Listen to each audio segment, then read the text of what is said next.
I think that it's important for the public to see what we do as a day-to-day basis and what's urgent, what's not urgent. As an emergency physician, there's very few things that are truly emergencies, but at the same time, it's the worst day of someone else's life. So it's always nice to be a friendly face when you can be and to be there to receive people when they need us. I'm pretty sure that people might not have picked me out as the doctor in the scene.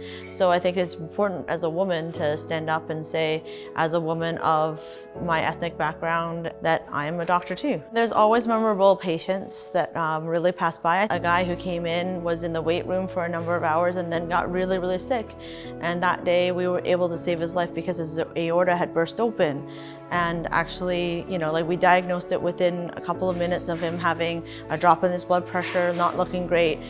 We actually had to do some chest compressions on him to get to the OR, and it was a fairly dramatic save. So thanks to all the docs and nurses that were involved and the surgeon who took him to the OR and saved his life. But 2 days later, he was extubated in the ICU and he was transferred to the ward before I go visit him.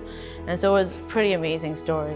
What I hope people can imagine is this scene that we just shot, but that when they're waiting for 6 hours in the waiting room and or the rapid assessment zone, waiting to see a doc, that this is playing in the background, that someone else might be having a worse day than them.